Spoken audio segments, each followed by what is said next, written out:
Mishnah of Maseches Eruvin and the completion of the Masechta. It's been a long journey of not simple concepts, but we're ready to complete it with bracha. So grab your coffee or coffee that someone drops off for you, and let's go. Some people are nice. I mean, all people are nice. Some people think of me at 7 o'clock in the morning. All right. So, introduction to this Mishnah, we have to we are leaving Psachim for a moment and going into the laws of Tumah and Tahara and the Beis HaMikdash.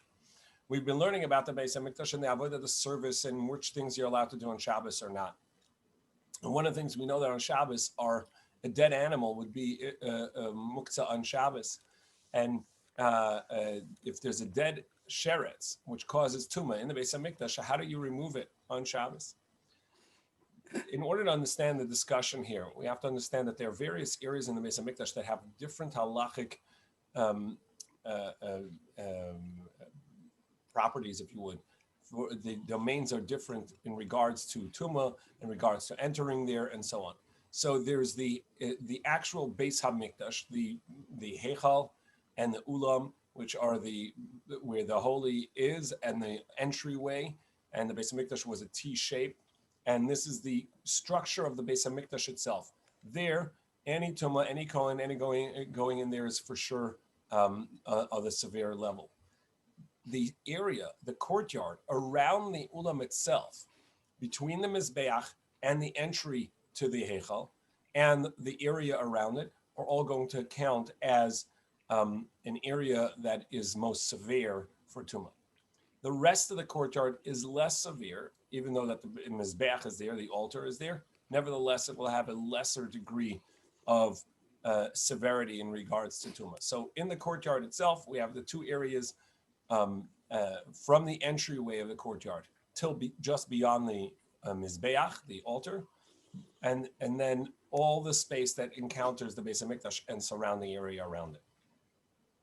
There's also the structures in the upper chambers that are around, and the chambers that are around the walls or in the walls of the courtyard.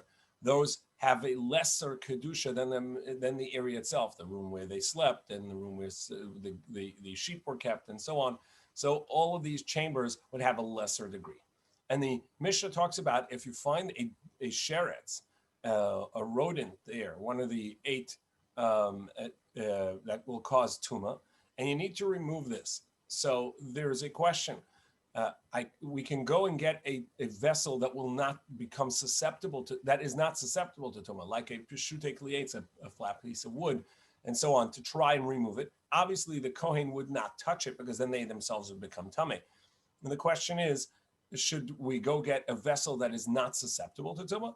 Or we being the kohanim, should they go get a vessel that's not susceptible to tumah, or should they use a garment that they're wearing, such as their belt, to remove this rodent, even though the vessel would become susceptible, would be tummy because it's susceptible to tumah, such as their belt, but it wouldn't cause them to become tummy, and that to get rid of it quicker is more important than not making the vessel tummy. That's essentially the question the Mishnah is going to ask, and we're going to address. The Gemara is going to address what's the basis of this machlokes. So sheretz shenimtza b'mikdash. On Shabbos, they find the sheretz in the Beis HaMikdash, and so you can't just remove it with anything. It has to be it's muktzah. But nevertheless, in the Beis HaMikdash, there is no concept of muktzah because muktzah is a rabbinic enactment. So in the Beis HaMikdash, you're allowed to remove this. How should you remove it on Shabbos? Kohen metzia behemayne shaloi lishus as atoma divrei Rabbi Yochanan ben Broka. Rabbi Yochanan ben Broka says the kohen will remove it with his belt, with his garment, so as even though the garment's going to become tameh, so as not to leave tumah in the Beis HaMikdash. Rabbi Yehuda says betzever shel eitz, that he uses tongs of wood, basically a flat piece of wood, shaloi l'rabbi says hatuma, so as not to cause more tumah, because by touching your using your garment, the garment itself is susceptible to tumah. As Rashi at length explains here, a human is not going to become tameh from a vessel. A human can only become tameh from a primary tumah. So as such, the Kohen would not become tameh if he uses the garment, but the garment would become tameh, and the garment will not make him tameh because the garment's secondary. It's not the first. It's not the primary tumah, and it wouldn't make any of the other vessels tameh because a vessel can also only become tameh from another vessel. Food and drink can become tameh from a secondary, from something that is not primary tumah. And so in this case, allow Rabbi Yochanan ben Breka says, allow the garment to become tameh or actively make it tameh in order to remove this, so that you're quick to remove the tumah from the Beis Hamikdash. And and Rabbi Yehuda says no, rather keep everything else from becoming tameh. Go find something that's not susceptible to tumah, a type of vessel or a flat piece of wood which is not susceptible to tumah. And from where are you obligated to remove it in such haste?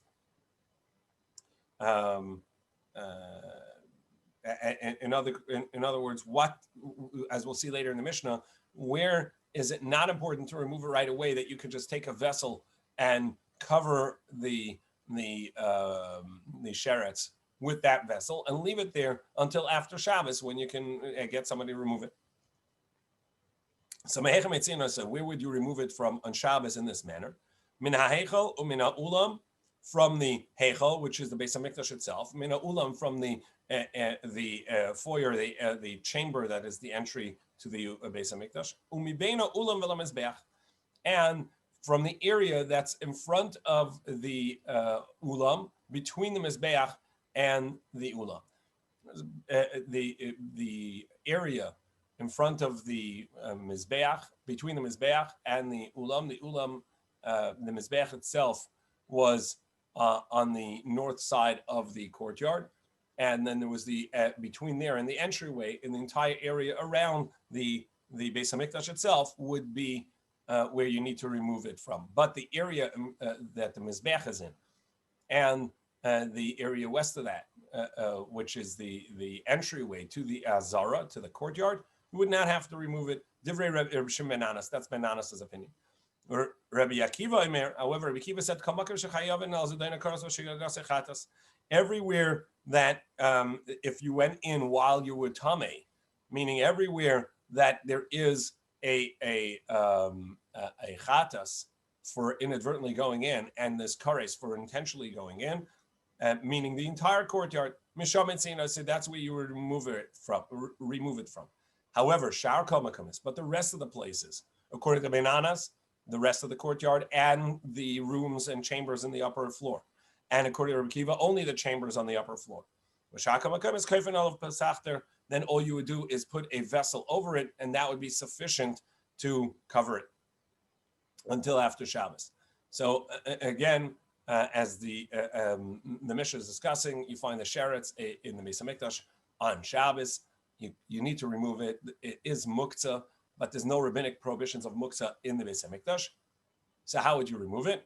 Rabbi Yochanan ben Breka says you're better off causing tumah to your belt by using your belt so that you can quickly remove it. And Rabbi Yehuda says no, you're better off taking the time to find a vessel that's not susceptible to tumah in order to limit causing other things to become tumah.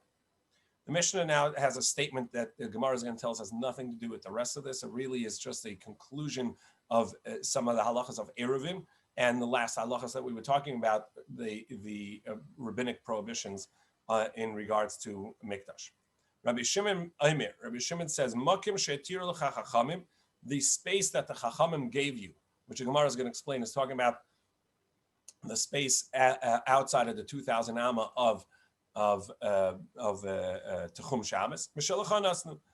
They gave it to you from yours, as the Gemara is going to explain. Because the only things that were permissible, and the Gemara is going to explain, this is talking about in regards to tying the strings on your string instrument, only rabbinic permission. Amar Rabbi Tavi Bar Kisna. Rabbi Tavi Bar Kisna said, Amar Shmuel in the name of Shmuel, Hamachmis Tamei Sheretz Lamikdash Chayev. Somebody who brings in something that's tamei, that became a vessel or a person that walks in that are tamei on account of the having become tamei from a sheretz, from a rodent, they would be liable to bring a sin offering for coming in inadvertently. Exactly what's if they do so intentionally? Is unclear from Rashi and the commentators on Rashi here. But in any case, if he walked in as a tamei sheretz, somebody who became tamei from a sheretz, they would be liable for a sin offering. However, sheretz atzma, if somebody brings the rodent in to the Beis HaMikdash itself, pater, he'd be exempt. Only the tamei, something tamei from the rodent is a prohibition, but there's no prohibition for bringing the sheretz in itself. So my time, what's the reason? Amakra, it says in the verse, it says a male or a female must be sent out on account of the tumah. And it says thereafter that they have to go to the mikvah. So that which has a tahara in a mikvah, something that has a process of removing the tumah and going to the mikvah, so great. So that's a male and a female, a human being or a vessel, but not the actual sheretz, the source of the tumah itself. You can take it to the mikvah 100 times; it's not going to change its status, and therefore that in and of itself does not have to be removed from the Beis HaMikdash. Sheretz atzmai pater. My timer. So, as we said, that it says so that which has tahara in the mikvah, yotza sheret she'ein lo tahara. So the sheretz itself, the source of the tumah itself, has no tahara. There is no form of making it tahor, and therefore it's going to be okay, or not okay, but there's no you're not liable for bringing a sin offering for bringing it into the Beis HaMikdash. Lema Messiah. So let's say we can prove this statement. It says a male and female shall be sent out on account of their being tamei. And what does that mean? Because they could go to the mikvah, but it excludes a earthenware vessel. Divrei Rabbi Yossi Glili, that's the statement of Rabbi Yossi Glili. Now the Gemara tries and analyze. Why does Rabbi Yossi Glili say that an earthenware vessel does not have to be removed from the Beis HaMikdash when it became tamei? My timer. So what's the reason? Lamashum the less late tahara b'mikvah. Wouldn't you say, since earthenware vessels cannot go to the mikvah, mikvah is not going to change the status of an earthenware vessel? The Torah says so explicitly. Earthenware vessel needs to be broken when it becomes tamei. Going to the mikvah does not change. It does not work for earthenware vessel. It works for metal vessels and for other material. It does not work for earthenware. So the Gemara says, look, that's not the reason. It's not because it doesn't have a remedy of going to the mikveh, or rather, mishenasa avatuma. It's only those things that they themselves are liable to becoming a primary source of tumah, which is called an av hatuma. Yatsa klichera she'ina nasa av hatuma. The klichera, an earthenware vessel, cannot become an av hatuma, a primary source of tumah. So Rashi at length goes into explain what primary source of tumah would other vessels become. Now, a person themselves, they can be a primary tumah, and even an earthenware vessel technically would become a primary source of tumah if it came into contact with the deceased, which is an avi avos hatoma. A deceased person is not primary, but primary of primary, avi avos, and therefore anything that they come into contact is not going to be a first level a removed tumah, which we would call secondary, but is first level in halachic terms, or rather would be avatuma, a primary form of tumah. And nevertheless, an earthenware vessel does not count as a primary source of tumah when it comes into contact with the deceased, because it cannot. The remedy for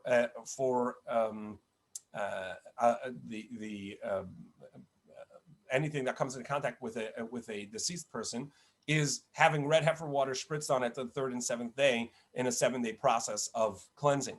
But that doesn't work for earthenware vessel. It has to be broken. So it's never going to be counted as an avatuma. As well, another source of avatuma is midras. A primary source of tuma is when something is sat on or stepped on. Earthenware vessels do not have that tuma because they're not made to be stepped on, because they cannot sustain that kind of weight typically. Whereas metal vessels or wood vessels or stone vessels, these are vessels that are made to be sat on or stepped on, and therefore the earthenware vessels are not included in primary tuma status. They're always going to be secondary, which we call in halacha a first level tuma, meaning one step away from the primary, and therefore that's why they don't have to be removed from the Beis HaMikdash, but not because they don't have a process of tahara in the mikveh. And therefore, the sheretz itself, the rodent itself, would need to be removed because they do have a primary source of, they are a primary source of tumah. So the Gemara is trying to prove the statement of Shmuel that even though that's something that is tameh from a sheretz it must be removed from the Beis HaMikdash, and if not, and coming into Beis HaMikdash is liable to bring a sin offering if it's done inadvertently. The bringing the sheretz itself, the rodent itself, in is not going to obligate you in bringing a sin offering, because that's not the transgression. To which the Gemara says no such proof. No, it's true that you have to remove a primary source of tumah, and the sheretz is a primary source of tumah. However, earthenware vessel is not. So Gemara now says that the statement of Shmuel may be a argument prior to him already in a brisa. Lema katanoi. Let's say it's sourced in a brisa. Sheretz shenimtza b'mikdash. You have in our Mishnah, you find a sheretz in the Beis HaMikdash on Shabbos. So even though that it's muksa doesn't apply in the Beis HaMikdash, so you're going to be able to remove this. How should you remove it? So Rabbi Yochanan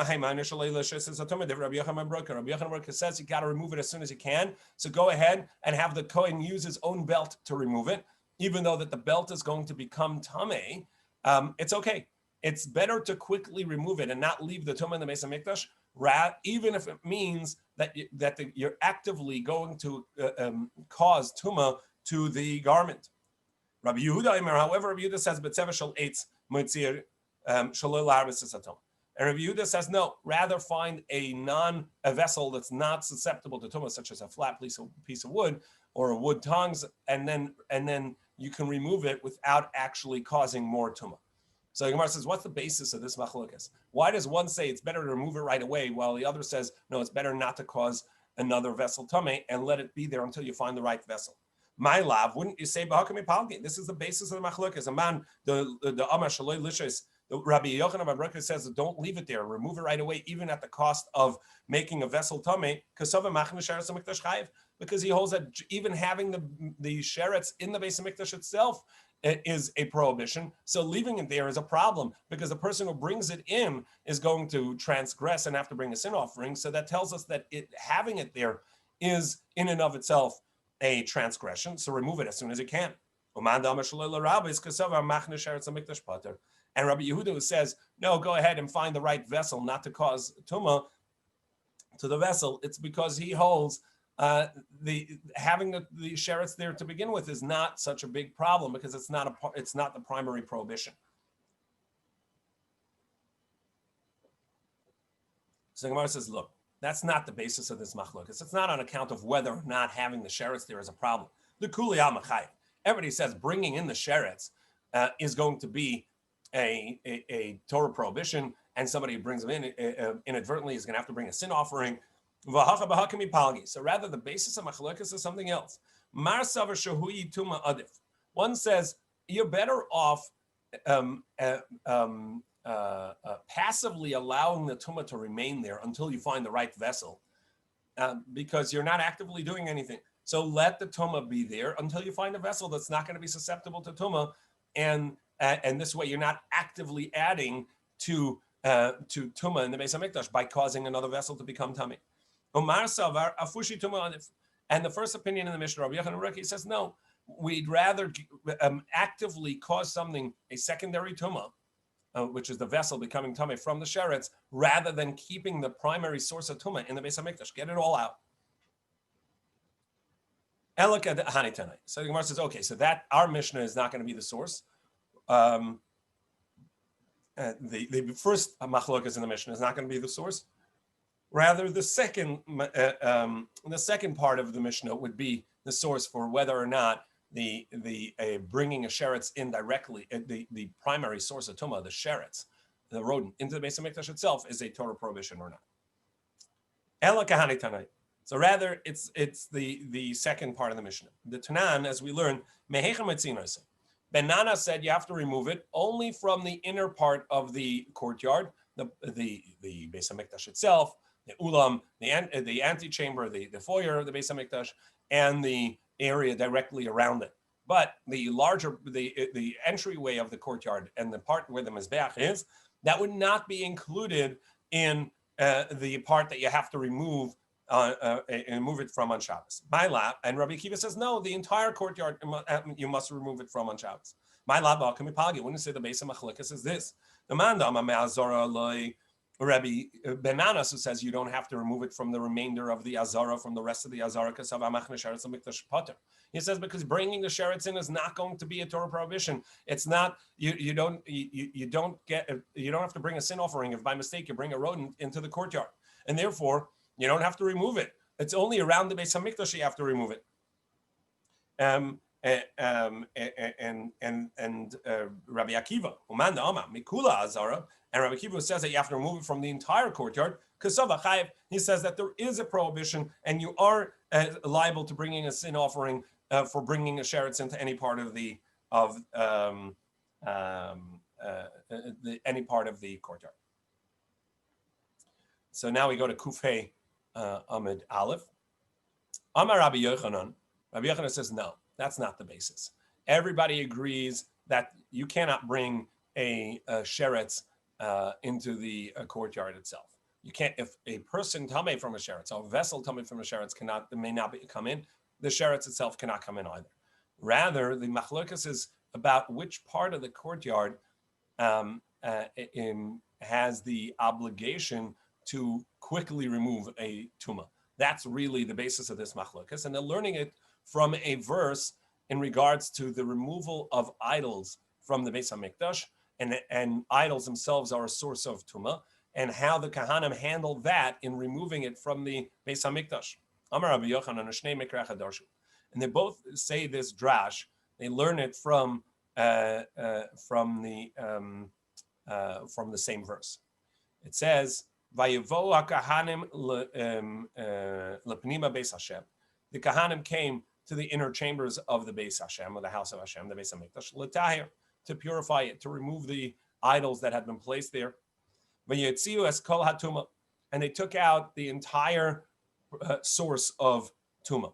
Asher matzav eichel Hashem, that they found in the court, in the house of Hashem. Where did they take it to? L'chatzar Beis Hashem. They took it into the courtyard. V'yikablu halavim. And there the Leviim took over and took it from them, to take it out to the Kidron river. Chutza, outward.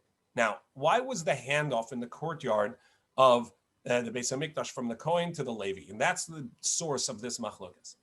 Mar savar mid'ishtani be'azara be'Leviim tuma be'azara leka. Shimon ben Anna says, look, in that verse over there, the Kahanim who had removed it from the house of Hashem handed it off to the Leviim in the courtyard. Why did they not do it themselves? They are the ones that are being obligated and being they've been given this mitzvah of cleansing the Beis Hamikdash and removing this source of tumah, the idols. Why didn't they just take it completely all the way outside of the courtyard? From the fact that they handed off to the Leviim at that point, it must be that's where the obligation ends to remove it. And so they hand it over to Levium. Here, now go take care of it, of getting rid of it. But we already did our job of removing it from where the tumah may not be. What did they do with Atalia? Do you Sorry, remember what? Do you happen to remember what they did with Atalia? What they did with because of setting up the base, the Avodah Zarah there. Well, what I remember, I thought they killed her. They killed her in the Azara, didn't they? And then they took her out. I don't remember that. Yeah, I think you remove someone from the Beis Hamikdash if they're that's what the pasuk says.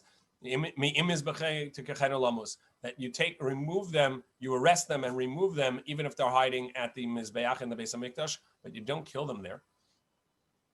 I don't remember that. I'll have to look it up. I'd have to check, yeah. Umar Savar. However, Rabbi Akiva says no. The reason they handed it off there was something else. Ad heicha de le'efsha b'leviim mapki kahanim. Says the reason that the Kahanim handed off to the Leviim because really the Kahanim are not supposed to be tamei. Kahanim are not supposed to handle Tumah. Kahanim are supposed to remain tahor. So look, they can't go into the Beis Hamikdash to remove the Leviim can't go into the Beis Hamikdash to remove the Tumah as long as there are Kahanim available to go in. So therefore the Kahanim had to do it. But as soon as the Leviim, they got to a space that the Leviim may be, even though that they themselves would already be tamei, they hand it off to the Leviim because they're not supposed to be handling tumah. So ad heicha de le'efsha b'Leviim, wherever the Leviim cannot go, mapki kahanim, the kahanim would go out. Hashda efsha b'Leviim, once they got to the area that the Leviim are allowed to stand, sulei mitame kahanim, the kahanim would no longer handle this tumah and hand it off to the Levi. But it was not on account of that. It doesn't need to be removed from this area. Of course it needs to, Rabbi Akiva says, and therefore the sheretz, even on Shabbos, you're going to remove it even from this section of the courtyard. However, the reason it was handed off to the Levim is because here they're allowed to be standing already, so the Kahanim are going to hand off, so they're not handling the Tumah. So back to our question, whether there's a equal prohibition not only to go into the Beis Hamikdash while tamei, but even to bring the primary source of the Beis of Tumah, the sheretz, into the Beis Hamikdash, also going to be prohibited. Yes, everybody agrees it would be, in contradiction to Shmuel. And the basis of the machlokas in the Mishnah is whether or not it's better to actively cause Tumah to clothing in order to quickly get rid of the Tumah, or it's better to passively allow it to remain there until you can find a vessel that's not going to be susceptible to Tumah, so you don't actively cause Tumah. That's the first machlokas between Rabbi Yochanan ben Nuri and Rabbi Yochanan ben Broka and Rabbi Yehuda.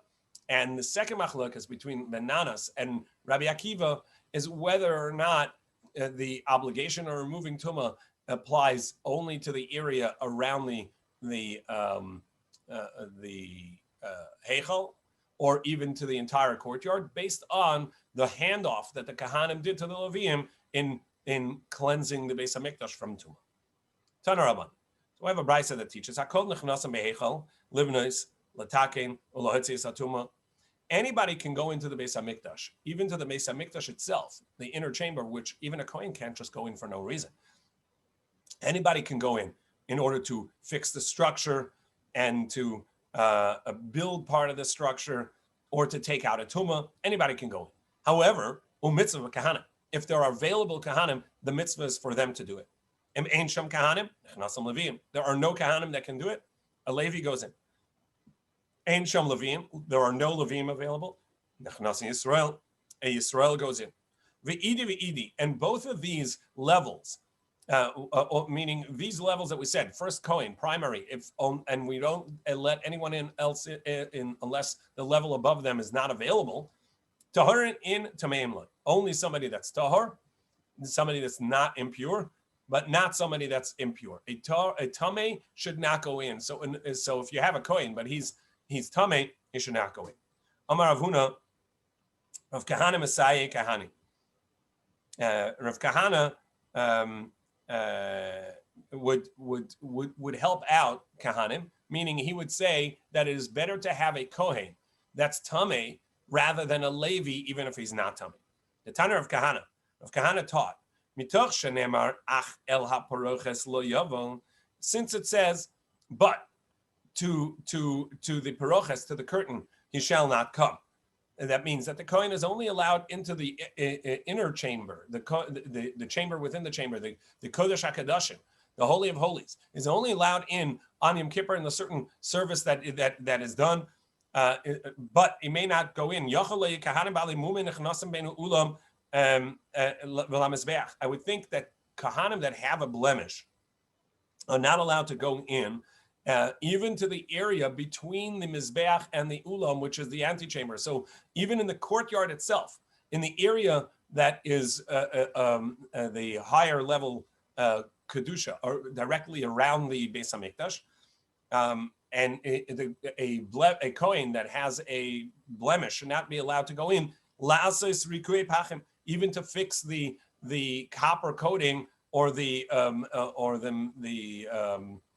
various affixtions to the Mizbeach or to the Beis HaMikdash.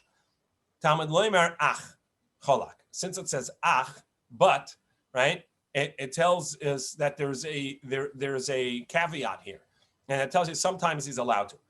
Mitzvah b'tamimin. The mitzvah is a Kohen that does not have a blemish. Ein sham tamimim. If there's no Kohen that can do this work that doesn't have a blemish, nechnas bali mumin. So even a Baal Mum can go in. He's missing a limb. He's got a limp, whatever it is. He's allowed to go in and do this part of the mitzvah. Similarly, mitzvah b'taharim. It's a mitzvah to have a Kohen who is not tamei, who is pure. Ein sham taharim. There is no Kohen that is pure. Nechnasim tameim. So even a tamei Kohen is allowed to go in to do this work. Idi ve'idi kahanim Yisraelim. However, regardless of this, it is best to have a Kohen that does not have a blemish and not have tumah. But nevertheless, either of those are going to be better than having a non-Kohen do it. And the question was asked, Tamei Baal Mum, which one of these is better? If you don't have a Kohen that a primary Kohen that can do it, you only have either a Tamei Kohen or a Kohen that has a blemish. Which one is better? Ezemehen nichnas. Rabbi Chia bar Ashi Amarav in the name of Rav Tamei nichnas. Rav says a Tamei comes first. Because in a communal korban is allowed to be done even in Tumah. So therefore, we see that work is allowed to be done. So a Kohen is allowed to actually do the service in Tumah. So for sure, it's primary and better to do that. Rabbi Elazar, however, Rabbi Elazar says Baal Mum nichnas. No, it's better to have a blemished Kohen rather than a Tamei Kohen. They start b'achilas kachim because he can always eat kachim. So you see, he's on a primary level. He just can't do the service, and so that's first. Either way, this explains our Shabbos halacha that you can you must remove a sheret, and the only question is from which part of the Beis HaMikdash and whether you actively cause a vessel to become tamei in order to do it or not. Rabbi Shimon Omer, that the last part of the Mishnah said that Rabbi Shimon said an enigmatic statement. All the places, or the place that the Chachamim allowed for you, they gave it to you over yours. What does that mean? Rabbi Shimon Heichakai, what's he talking about? Hasam Kai, he's talking about a Mishnah that we learned earlier, the Tanan that said, somebody who is outside of a city, just outside of the Techum, and he realizes he's more than 2,000 amma away, and the marker for the end of the 2,000 amma is just beyond where he is, and he didn't make it into the Techum before Shabbos. Afila amma achas, even if he's one amma away, the first opinion says lo yikanes, he may not go in. However, Rabbi Shimon Omer, afila 15 amma, he's got 15 amma grace. Why? Because those that do the measuring, which is done by pulling a rope, if you remember, 50 amma rope is used in order to measure. When they measure, they're not exacting. They actually don't go all the way to the end because they don't want people to, by mistake, step out. Because of people that make a mistake. And that's why Rabbi Shimon says that you can go in, because as our Mishnah says, because when the Chachamim allowed you and were lenient to let you go in, it's from yours they gave you, because the space really is within the 2,000 amma, and those that are measuring purposely leave a grace area. They tell you, here's the end, but really there's another 15 amma. So you have those 15 amma if you were by mistake out. And then he says, and also what they permitted, they only permitted because it was a rabbinic prohibition and not a Torah prohibition. What's that going on? This is going about on the a previous halacha that we learned about in the Beis HaMikdash, tuning or fixing the string of a string instrument. The first opinion said you're allowed to actually make a knot, which could be a Torah prohibition, and yet you're allowed to do it for the need of the Mikdash. Rabbi Shimon says, no, you cannot, you may not knot it, you're only allowed to make a bow. Aniva, the less lechi of chatas, because that's not a Torah prohibition, so therefore, shari le rabbanan, the Chachamim allowed it, since it's only a rabbinic prohibition, they allowed it in the Beis HaMikdash. Kashira, however, making a proper knot, the asi l'dei of chatas, which is going to bring a Torah prohibition, le shari le rabbanan, the rabbanan did not permit that. With this, we complete the 10th parak of Eruvin and the entirety of Maseches Eruvin. Hadron lacha mitzit tefillin. We shall come back to you. Chapter on mitzit tefillin is Salikala Maseches Eruvin, and we complete Maseches Eruvin. I'd like to just remind us what the beginning was and quickly go through some of the halachas. We learned the beginning of the Masechta was that a crossbeam, which is at the end of an alleyway, and an alleyway it counts as the cul-de-sac that has multiple courtyards. A courtyard is at least 2 homes, and it has to have multiple courtyards, which in order to count as an alleyway, at least 4 amos long. In order to carry within there, you have to have a demarcation at the beginning, either a crossbeam or a vertical post. A lechi, vertical post, or kora, a crossbeam. That maximum can only be 20 amos high because it has to be noticeable end.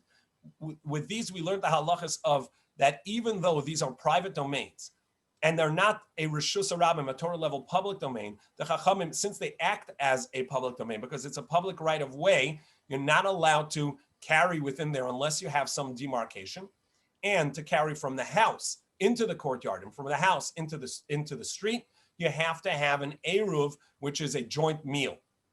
We also learned the halachas of Eruve Techumin, the distance that you square off a city. The city would count as whatever homes are in there, or the walls of the city, and any protrusions, or even individual houses that live within 70 amma, you square that off in northeast-west direct square, and then you have 2,000 amma from there that you're allowed to walk.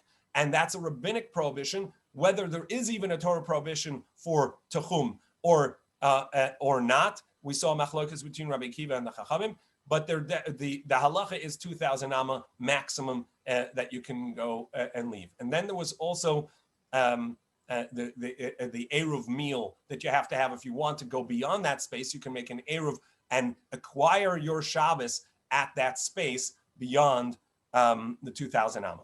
Those are 2 aspects of Eruvin that we saw. Obviously, it included also the mechitzos, what counts as a barrier, and when there are shared spaces of courtyards, and that there is an obligation to, if somebody didn't join in the meal, to relinquish their rights, and how to lease space from a non-Jew in these courtyard areas.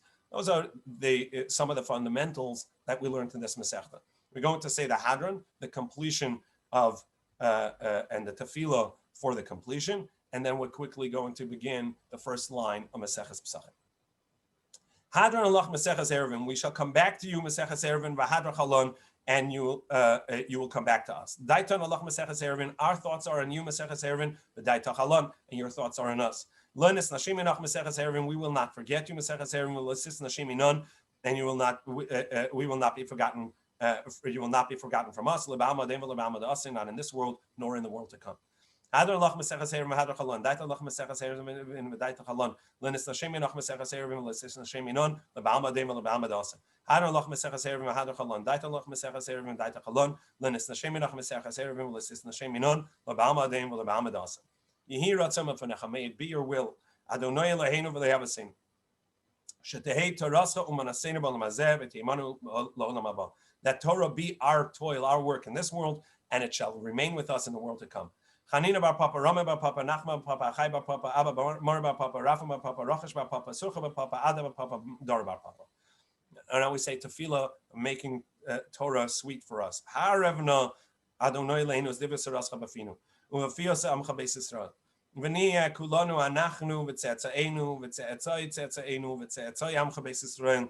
Kulanu yodeh shemecha v'loim deserasecha. May we all be studying Torah and have the knowledge of Torah. From my those that toil with me, struggle with me, make the mitzvahs wise and make me wise, for they are forever with me. May my heart be complete with your statutes, so that I shall never be ashamed. I shall never, I shall always remember your statutes, so that for with them I live. Blessed are you, Hashem, who teaches me your statutes. Amen, amen, amen. Selavai. We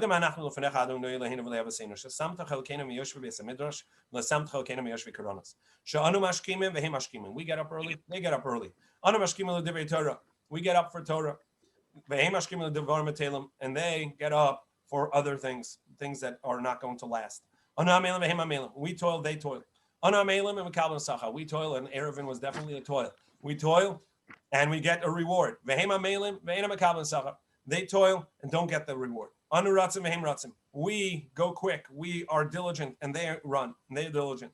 We run for that which will last for the world to come.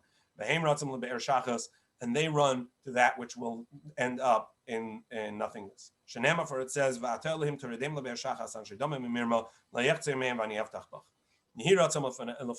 may it be your will, Adonai Elohai.